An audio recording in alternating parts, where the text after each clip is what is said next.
Have you ever felt inadequate? No? What about when your fat ass is in the gym and you see just some sculpted Adonis grunting his veins out as he finishes up his 30th 300-pound set on the squat machine? How does that make you feel? Make you feel good about yourself? You feel admiration, some anger? Now what if I told you that same tap-out t-shirt clad musclehead was a fake? How would that make you feel? I am of course talking about John Johnson. No, not the shampoo company. I'm talking about our social media psychos victim numero dos. Here's what we know. Standing tall. Well, he was standing. At 5'5", 160 pounds, I'm sure that when he was alive, Mr. Johnson had his fair share of feelings on the question at hand. So what does a man do when his tired bod is a mass of cellulite and tapped out BO? He hits the gym, armed with 300 mils of synthol. Skyrocketing in popularity through his countless workout videos, John Johnson accumulated a massive following. Everyone was in awe as he crushed out sets that would make Olympian lifters shit their spanks. Nothing apparently could hold this whey protein Apollo back, not even the ability to lift the weights themselves. That's right, as it turns out, Mr. Johnson was one of a growing community of fraudulent wankers. Our sordid tale begins last New Year's Eve when a fellow named Out of Shape 22 finally decided that enough was enough and declared his New Year's resolution along with the rest of us to get in shape and to save more money for his RSP. And as luck would have it, he was an avid fan of Mr. Johnson's videos. In fact, Mr. Out of Shape 22 had studied every single minute detail in Mr. Johnson's posts in order to recreate his hero's routines. Now imagine, if you will, arriving at the gym, strapping on your brand new John Johnson lifting belt, tightening your John Johnson gloves, and pounding back your John Johnson creatine supplement. Now you're ready. You stare at the barbell, 300 pounds worth. You squat, you lift, and then double hernias erupt out your stomach. What went wrong? Why are my insides on my outsides? Well, that's because your shirtless protein hero has been using fake weights.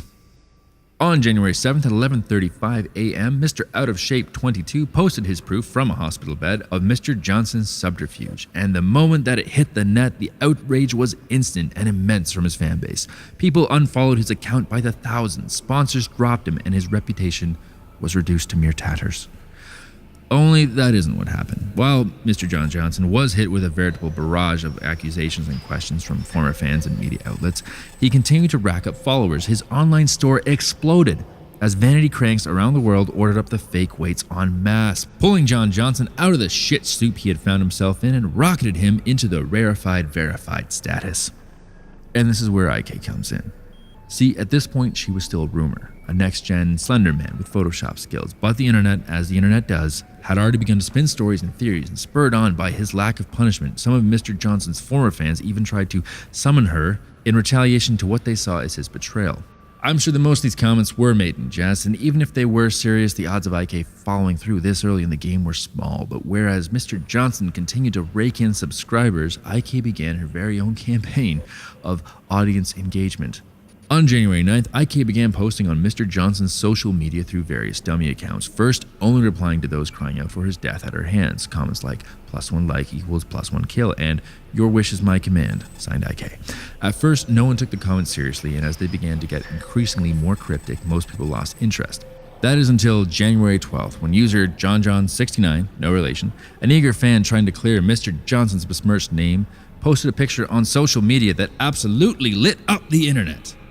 A selfie of himself and the corpse of John Johnson, Weekend at Bernie style. Yes, you heard me correctly. A selfie with his corpse. Sad face. In the now deleted photo, Mr. Johnson could be seen a little singed around the edges and apparently electrocuted by his own Abtronic belts. Talk about bad vibes.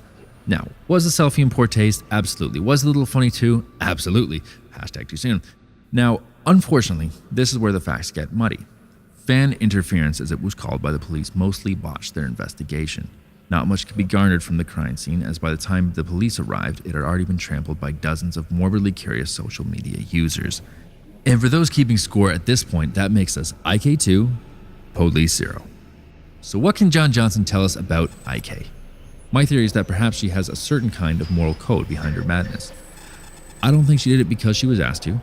She isn't a servant of her followers, she's a leader of sorts. She's a trendsetter, a tastemaker. Speculation aside, what are the facts? Well, two things. IK did kill Mr. Johnson, and I am flabbergasted that I'm actually about to say this, but his ab belt things apparently do work. That's all I've got for you, and judging from the quality of our conversation last week, that's all you've got for me. Good night.